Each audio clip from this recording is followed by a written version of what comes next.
Welcome back to this week's episode of Let's Talk Social. We took a couple weeks off, but we are back to be talking about how we can design landing pages for our digital ads on our website to be the best that they can be to maximize for lead fill outs, conversions, whatever that looks like for your business. I've got 13 items I'm going to be going over. I'm going to touch on some a little bit more than others. I'll let you know when I think one is kind of more important and needs to be kind of noted about.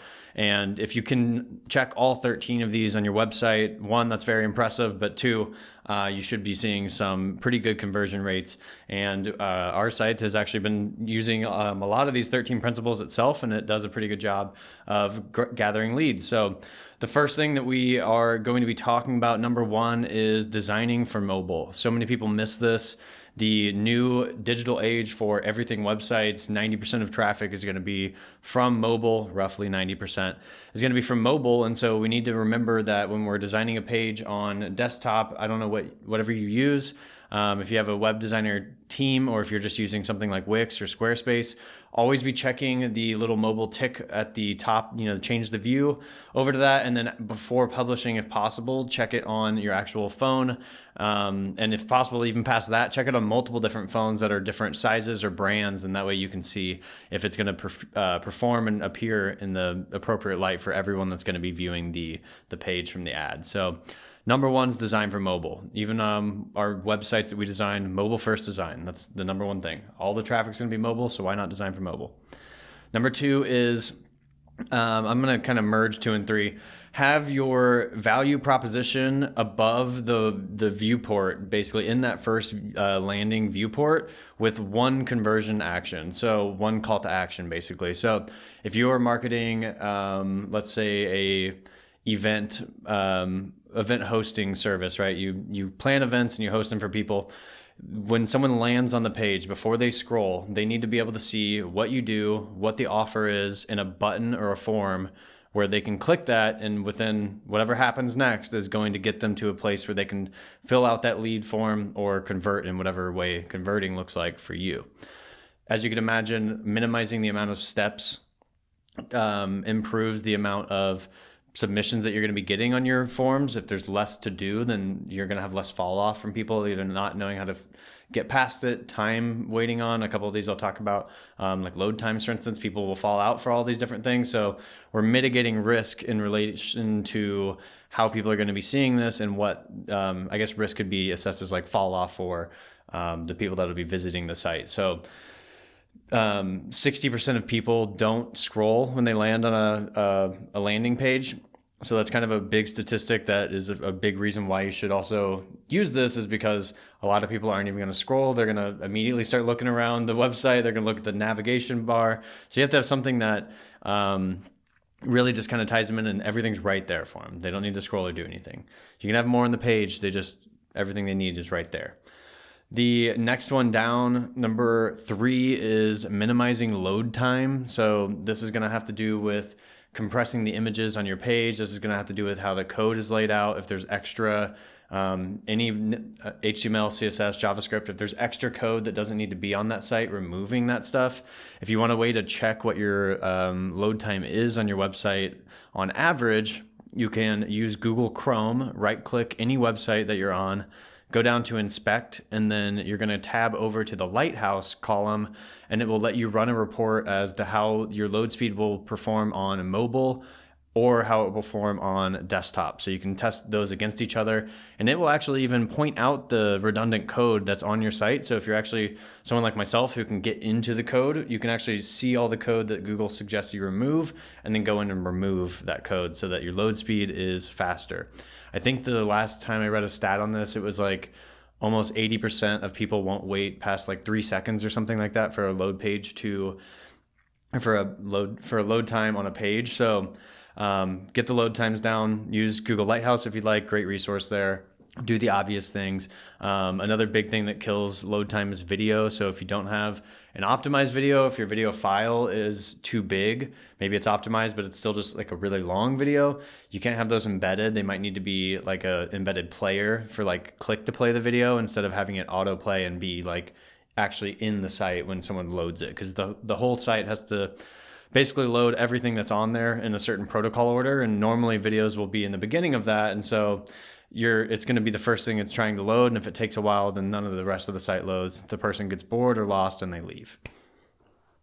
Number 4, deliver the offer without any delay. So this is not really about the landing page experience in a sense, but kind of more about the offer that you're suggesting. So if this is a kind of a time bomb offer where you have to do something or sign up for 15 days and then get this, the suggestion to maximize the success on the actual the bottom of the funnel here where we're converting on the website, the idea is to be able to have instant gratification. When the person fills out this form, they get something in return. If you haven't been browsing the internet and like signing up for a lot of things, you'll see every now and again a place where you can sign up to download something, but they want your email in as the trade basically. And so you put in your email, click enter, and then they let you finally download the thing. So you're getting instant gratification, they're getting your email. So win-win. Won't go too much into that. That's kind of all I really have to say about that. The next one is going to be for longer pages, use multiple call to action. So again, kind of touching back up on that other one. So when we're talking about, say, a landing page, like for even my business, we have our marketing landing page. So if we want to run ads for somebody, I've got a whole big page that goes through some of the example stuff we've done, information about the services that we offer. I've got suggested similar services that are on there. So there's kind of a lot of information. So as someone's scrolling down that page, you want to make sure that there's still within that viewport at all times some call to action for them to be able to convert. So in theory, you shouldn't really be able to scroll anywhere on your landing page and not be able to see one of the conversion buttons at any given point in time. Again, if you're trying to minimize confusion and the amount of steps for people, so they might be 3/4 down the page and then finally decide like, okay, I might talk to these people, or I might fill this out, or I might buy this, whatever it is. You want to have a button there for them to do that. So multiple call to actions down longer pages. The next one is going to be leverage social proof. So this would be trying to point out any points of social recognition. This could be for customer reviews. If you haven't heard my episode on social proof, I'll go over that really briefly for a second. If you already have, sorry. So social proof is basically what you get when you're either publicly acknowledged, when someone leaves you a review, when you're mentioned in a news press article or anything like that. It's basically anything of someone else in whatever form vouching for you, and in this case, your business. So as you can imagine, on like lots of websites, even like my agency site, you go to our homepage, we list out all of our not all of them, but we've got example clients on there so that we build up some social proof and notoriety to show you as the person shopping that we have done this before. We have other people that are here to show you and tell you that we've done it before. And this also plays into a different episode I had, which was the episode about perceived likelihood of achievement. If you have not listened to the perceived likelihood of achievement episode, I would just pause this right now and go listen to that, because a lot of this is going to be really kind of playing into what that whole concept is. The perceived likelihood of achievement is, and why social proof plays into that, is basically how easy it is for someone to see whatever you're trying to sell and believe that they can achieve getting that thing. So if you're selling a weight loss class and you have 1,000 reviews on your website versus someone else selling a weight loss class and they only have 10 reviews, the person is going to be like, well, this guy's done 1,000, this guy's only done 10, so it makes a lot more sense. The likelihood of me being able to do it with this guy is much higher because he's tried and proven he's done it 100 times. So that's kind of what social proof is. If you can imagine including that on your landing page, bringing all that stuff forward, is huge and pinnacle. I would even recommend putting that in multiple places on your website, bottom of the homepage, contact form, any of your landing pages. Make sure the social proof relates to the actual service you're trying to sell. And it should be a really good and strong thing to include that will help hopefully people convert.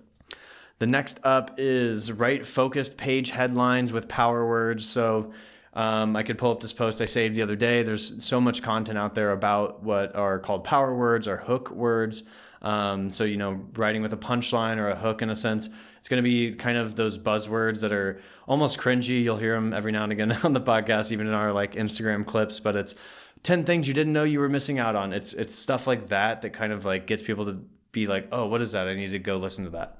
I'm talking about for this podcast, right? So use very good call to actions with power words. So, it could be the best solution for this thing ever. I don't know, whatever that kind of looks like for you. Just use very strong, emotionally evoking words that paint a picture of achievement, again, perceived likelihood of achievement in the person's head. So if they land on the site, it's not, we do websites and marketing and blah, blah, blah, and that will grow your business. You need to put, build your business with our websites because they're better and blah, blah, blah. You're speaking with the perceived like achievement already installed in that sentence there, right? So see if you can go through your entire website and do that cleanup. I did that a few months ago, and I feel like it's been a pretty good help actually to everything that we've been doing.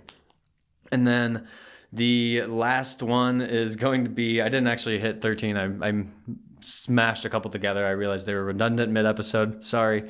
But the last one's going to be test and experiment big. So whether it be Facebook ads, Google ads, if you're just doing just Instagram, whatever that looks like for you. If you're not familiar with A/B testing or split testing, you basically do everything the same and change one variable, just like the, what's it called? The scientific method. We learned this in school as kids, right? You have a control and the variables that you change. For these landing pages, for instance, if I had 3 of the same ad going, but 3 different landing pages, maybe one is can't scroll at all, short and sweet. Next one's long, like the one I currently have with multiple call to actions. And then maybe the third one's just a video that plays and there's a form next to it. I run that ad, equal budget, everything, equal audience, everything's the exact same except the landing page. And then I look at the data, which one of these pages has brought me the most leads? And then I have my answer. Oh, it's the video one. I never would have thought about that. We should actually probably really invest in getting a new video for this landing page, higher production, mention on this, and this that I've heard in our sales calls that aren't being achieved at this moment in time. So play with these things, test them, experiment with them. It's the only way you're really going to know 100% for sure what is the best, is to be able to actually try everything at some level. If you're wondering about how long to try something or maybe how much to spend on something before giving up on it, I'm normally a proponent for $500 on this kind of stuff as like a good base level. For some businesses that are maybe in the small to medium category, that could be a little scary. Any amount is good, but for other businesses that could be, chump change, whatever that looks like for you guys. So 500 is normally a good thing over the course of like 30 days, right? So I'm talking 15 to 20 bucks a day roughly. To kind of get the whole thing implemented. So if I was going to run those 3 ads against each other, like I was just talking about, I would put, whatever my budget is, minimum 10 bucks a day on that kind of stuff where you're split testing. You just have to have more money for that because the more times you split up the ad, each one siphons off more of the budget. So if you have I wouldn't test 7 landing pages at once. I'd say 3 is probably a maximum. Even 2 would just be fine to start with. But being able to leverage the spend is probably something important to do. And then more that time that passes, time's very important in business. We don't want a lot of time to pass. So 30 days, I think, is plenty of time to be able to see if, especially with that much money behind it, to be able to see if this is going to be going in the right direction or not. Even if you get 2 leads on one and none on the other, we can take a safe bet that we spent $250 on each of these and this one got 2 and this one didn't. Now, 2 still isn't very good for $250, but maybe we make a third one after we kill the first one, and then we do another round of 500. This one gets 4, actually. Wow, we didn't know that. So, you can start taking steps in the right direction. So that's the last one. Test and experiment big. These have been the absolute best things that you can do to market your business when people land on the actual homepage. The best thing that you can do is to have all of this stuff polished up. If you're paying a marketing team like mine, or you're doing all this hard work yourself on the front end and spending money and time to do these things, of course, it makes a lot of sense to be able to have the last place that people go, the very bottom of the funnel, to almost be one of the most effective pieces of the entire funnel. So that is the episode, guys. Thank you for listening. If you have questions or comments on this one, it's pretty interesting. Let me know if you have other things that you think that could be added to this list. I'd love to hear those as well. I can add them and we'll do another episode about this. I did this episode about 2 years ago, actually, so I'll probably continue to revisit this as time changes and as web changes as well. We're getting into augmented reality and virtual reality in the next 5 years, so I really think we've got some cool stuff coming with ads, how we interact with them. That's going to be a whole new thing, user experience, and then the landing page and that user experience as well. So again, thank you guys for listening, and I will see you in the next one.